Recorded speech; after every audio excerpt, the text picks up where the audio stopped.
الحمد لله الحمد لأهله والصلاة لأهلها أما بعد فأعوذ بالله من الشيطان الرجيم بسم الله الرحمن الرحيم ما آتاكم الرسول فخذوه وما نهاكم عنه فانتهوا وقال النبي صلى الله عليه وسلم تركت فيكم ما إن اعتصمتم به لن تضلوا أبدا أو كما قال النبي صلى الله عليه وسلم صلى الله عليه وسلم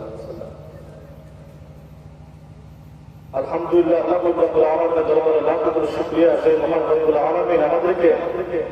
কিছু কথা বলা কিছু কথা শোনার তৌফিক দান করেছেন শুকরিয়া দিই আলহামদুলিল্লাহ ভূমিকা ছাড়াই আমরা আলোচনা করতে যাচ্ছি আল্লাহ পাক রব্বুল আলামিন হযরত মুহাম্মদ মুস্তাফা সাল্লাল্লাহু আলাইহি ওয়াসাল্লামকে দুনিয়ার বুকে পাঠাইলেন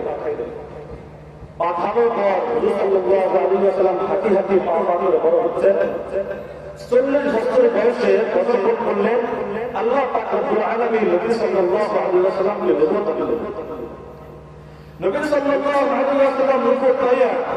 বিশ্ববাসী উম্মতকে বললেন ও আমার উম্মতরা শুনে রাখো আমি সহ আমার পূর্ববর্তী যত নবী রাসূলকে আল্লাহ তাআলা পাঠাইছেন প্রত্যেক নবী রাসূলকে মৌলিকভাবে দুইটি দায়িত্ব পালন করা একটি দায়িত্ব সেটা হচ্ছে উম্মতকে জানায় দেওয়া কোনটা কল্যাণকর বিষয় আর একটি দায়িত্ব হচ্ছে উম্মতকে সতর্ক করা যে জিনিসটা অকল্যাণকর নাসাই শরীফে একটা হাদিস 4191 নম্বর হাদিস এই হাদিসের অংশ বিশেষ আমি তেলাওয়াত করতেছি নবী সাল্লাল্লাহু আলাইহি ওয়াসাল্লাম একদা কোনো বয়ানে বললেন ইন্নাহু লাম ইয়াকুন নাবিয়্যুন ক্বাবলি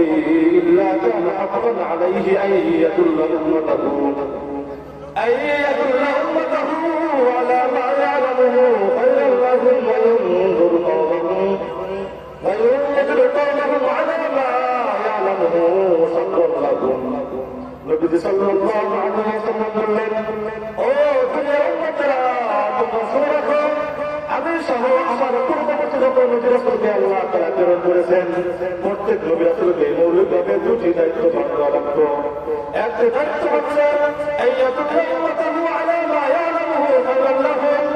উম্মতকে জানা দেওয়া কোন জিনিসটা কল্যাণকর আর একটি দায়িত্ব হচ্ছে ওয়ায়ুযিরু কওমাহুম আলা মা ইয়ালামুহু শাররান লাহুম আর একটা দায়িত্ব হচ্ছে উম্মতকে সতর্ক করা কোন জিনিসটা কল্যাণকর এখন কল্যাণকর বিষয় কি আর অকল্যাণকর বিষয়গুলো কি নবী সাল্লাল্লাহু আলাইহি ওয়াসাল্লাম বিভিন্ন মজলিসে বিভিন্ন বয়ানে তুলে দিয়েছেন হাদিস শরীফে আমরা কিছু পাই অকল্যাণকর বিষয় যেগুলো নাসাই শরীফের হাদিস